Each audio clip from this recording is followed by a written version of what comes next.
अस्सलामुअलैकुम गाइस, कैसे हैं आप सब दोस्तों। उम्मीद है सब खैरियत से होंगे। तो दोस्तों, बहुत सारे लोग मुझसे ये पूछते हैं कि अगर अमेरिका का वीज़ा अप्लाई करना है हमने, तो क्या हमें कितनी ट्रैवल हिस्ट्री बनानी पड़ेगी, कौन से डॉक्यूमेंट्स लगाने पड़ेंगे और क्या ट्रैवल हिस्ट्री उसके लिए मस्ट है अमेरिका वीज़ा के लिए। तो मैं आज सारी चीज़ें उस पर बयान करूँगा और ये बताऊँगा कितनी बैंक स्टेटमेंट चाहिए।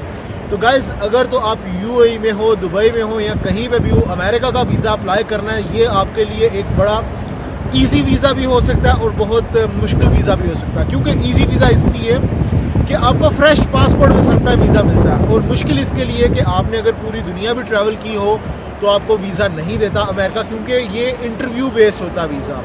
इंटरव्यू में क्या क्वेश्चन होते हैं वो भी मैं आपको बता देता हूँ। सबसे पहले दोस्तों, मैं एक चीज़ बता दूँ आपको, 6 महीने की बैंक स्टेटमेंट चाहिए होती है। यहाँ पे एक और क्वेश्चन आता है कि क्या बैंक स्टेटमेंट अमेरिका देखता है या नहीं देखता। दोस्तों, मैं एक चीज़ बता दूँ, सम टाइम वो चेक करते हैं और सम टाइम चेक नहीं करते। मेजॉरिटी लोगों से वो बैंक स्टेटमेंट नहीं मांगते, नहीं चेक करते, क्योंकि इंटरव्यू बेस्ड है। इंटरव्यू बेस्ड के जब इंटरव्यू हो रहा होता है उसमें वो आपसे कुछ बेसिक क्वेश्चन पूछते हैं, और अगर आपकी सम टाइम वो बैंक स्टेटमेंट देख लें तो वो आपसे एक एक ट्रांजेक्शन को देखते हैं।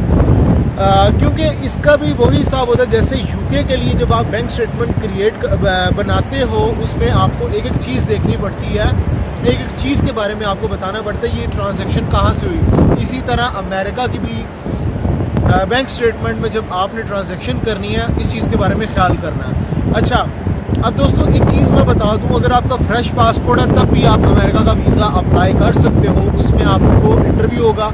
इंटरव्यू के अंदर उन्होंने चंद एक क्वेश्चन करने हैं। क्वेश्चंस क्या होंगे? सबसे पहले ये होगा कि आपने क्यों जाना है America, why you want to go America.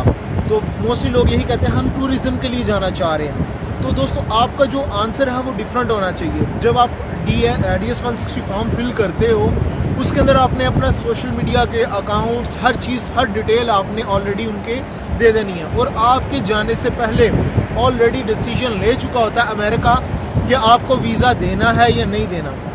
80% 90% already decision हो चुका होता है। सिर्फ 10-20% वो आपको देख के, जज करके और इंटरव्यू करके होता है। उसके बाद कौन सी प्लेसेस विज़िट करोगे, आप यूएई में कितनी देर से हो, यहाँ पे काम क्या करते हो, ये इस तरह के बेसिक किस्म के क्वेश्चंस होंगे। ये अगर आप अच्छे तरीके से आंसर करो, डेफिनेटली आपको वीज़ा मिलेगा। अमेरिका जो है वो 5 साल का वीज़ा देता है पाकिस्तानी पासपोर्ट में P1 P2, और अगर आप इंडियन हो तो आपको 10 साल का वीज़ा मिलेगा। अच्छा दोस्तों, अब बैंक स्टेटमेंट कितनी चाहिए होती है? बैंक स्टेटमेंट की जहाँ तक बात करूँ तो दोस्तों, मोर देन 20-25,000 30,000 आपके अकाउंट में हो इनफ है। इसमें ये कहीं नहीं लिखा हुआ कि भाई इतनी हमें बैंक स्टेटमेंट ला दो। सम टाइम तो अकाउंट के अंदर सिर्फ 1,000 2,000 या 5,000 दिरहम भी हो इनफ है, आपको वीज़ा मिलता है। और सम टाइम लाख, 1.5 लाख दिरहम, 2 लाख दिरहम भी आपके अकाउंट में हो तो नहीं है वीज़ा मिलेगा, क्योंकि मैंने जैसे पहले बयान किया कि इसका इंटरव्यू बेस है। अब यहाँ पे एक और चीज़ आती है कि क्या ट्रैवल हिस्ट्री काउंट होती है। मेरे नज़दीक ट्रैवल हिस्ट्री ज़रूर काउंट होती है, लेकिन हर बंदे को वो वीज़ा नहीं देते, इवन आपकी ट्रैवल हिस्ट्री हो नहीं हो। ट्रैवल हिस्ट्री होने से, क्योंकि क्वेश्चन वो करते हैं आप कौन कौन से कंट्री में गए हो। जब आपको क्वेश्चनिंग कर रहे होंगे, वो आपसे ये पूछेंगे कि आपने पहले कौन कौन से कंट्रीज़ ट्रैवल किए। तो जो जो कंट्रीज़ आपने ट्रैवल किए हैं वो आपको बताने पड़ेंगे। ये आपने फॉर्म में भी फिल करना होता है। इवन रिफ्यूज़ल वगैरह हो वो भी आपको बतानी है। सम टाइम लोग रिफ्यूज़ल को छुपा लेते हैं कि हमारी रिफ्यूज़ल नहीं लगी है। ये आपने गलती नहीं करनी। अगर आपकी रिफ्यूज़ल लगी है, आपने मेंशन करना है, और अगर इंटरव्यू होता है उसमें भी आपसे पूछे तो आप बताओ कि जी मैं फ़लाँ जगह से रिफ्यूज़ हूँ। रिफ्यूज़ होना कोई गुनाह नहीं है। सम टाइम लोग रिफ्यूज़ हो जाते हैं, तो नेक्स्ट टाइम अप्लाई करो तो आपको वीज़ा भी मिल जाता है। तो आपने हमेशा सच बोलना है। रिफ्यूज़ हो और फ्रेश पासपोर्ट पे हो, आपको डेफिनेटली वीज़ा मिलेगा। अगर वीज़ा आपको नहीं मिलता तो आप वेरी नेक्स्ट डे भी अप्लाई कर सकते हैं। वेरी नेक्स्ट डे अप्लाई, जिस दिन रिफ्यूज़ल लगी है आप अगेन DS 160 फॉर्म फिल करें, अपॉइंटमेंट लें और अप्लाई कर सकते हैं। अब यहाँ पे एक और चीज़ आती है, अपॉइंटमेंट कब मिल रही है। देखें दोस्तों, इसकी जो अपॉइंटमेंट होती है टोटल डिफरेंट मेथड होता है। सबसे पहले आपको DS 160 फॉर्म फिल करना पड़ता है। वो फॉर्म फिल कर लेंगे, उसके बाद अपॉइंटमेंट आती है।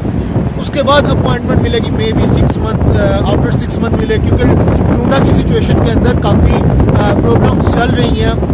आपको काफ़ी डिले करके मिल रही हैं अपॉइंटमेंट्स वगैरह। अच्छा, अब यहाँ पे आता है कि जी अगर अपॉइंटमेंट्स नहीं मिल रही हैं तो लोग किस तरीके से अमेरिका जा रहे हैं। देखें, टूरिस्ट वीज़ा मैंने बताया कि उसकी अपॉइंटमेंट में भी लेट आ रही हो।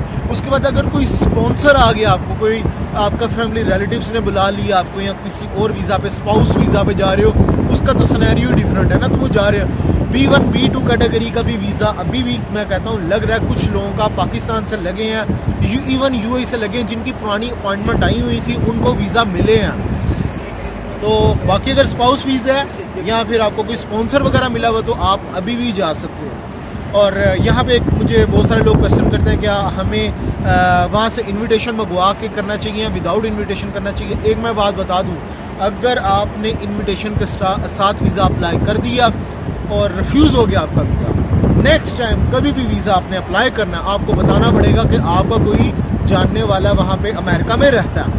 अगर आप नहीं बताओगे नेक्स्ट टाइम उस बात पर रिफ्यूज़ल आएगी। तो मेरी पर्सनल सजेशन है कि आप विदाउट इनविटेशन वीज़ा अप्लाई करो। इनविटेशन के साथ कभी वीज़ा अप्लाई नहीं करो। हाँ, बड़ा स्ट्रॉन्ग किस्म का इनविटेशन, किसी कंपनी की तरफ से आपको कोई बिजनेस इनविटेशन आ गया, कोई स्पॉन्सर आ गया, कोई आपका स्पाउस वीज़ा हो गया, देन आप अप्लाई करो। जहाँ तक बात रही बिज़नेस वीज़ा की, वो टोटल डिफरेंट हो जाता है। कंपनीज आपको इनविटेशन भेज देती हैं, तो अगर किसी स्ट्रॉन्ग कंपनी ने आपको बुला लिया तो आप उसमें अप्लाई करो तो आपका डेफिनेटली वीज़ा लगेगा। तो गाइस, इससे फ़र्क नहीं पड़ता कि आपने ट्रैवल किया है नहीं किया, आप अप्लाई करो, सेम सिनेरियो दोनों सूरतों में होगा। लेकिन एज उन लोगों को मिल सकता है जिनकी ट्रैवल हिस्ट्री होती है। ट्रैवल हिस्ट्री के लिए मैंने ऑलरेडी काफ़ी वीडियोस बनाई हुई हैं, किन किन कंट्रीज़ की ट्रैवल हिस्ट्री बनानी चाहिए, अभी कौन सी सिचुएशन में कंट्रीज़ ओपन है। जहाँ तक अमेरिका की सिंपल अभी बात करूँ तो भाई नेक्स्ट ईयर अमेरिका ओपन होगा। इस साल अमेरिका जो है वो वीज़ा नहीं देगा या ओपन नहीं होगा टूरिस्ट वालों के लिए। हाँ, बिजनेस कैटेगरी होगी या कोई और कैटेगरी का वीज़ा आप अप्लाई कर सकते हो। आप अप्लाई करो, अगर आपका कोई स्पॉन्सर वगैरह, डेफिनेटली वीज़ा मिलेगा। तो गाइस, नेक्स्ट वीडियो में मिलेंगे नए टॉपिक पे। ख्याल रखिए अपना, टेक केयर।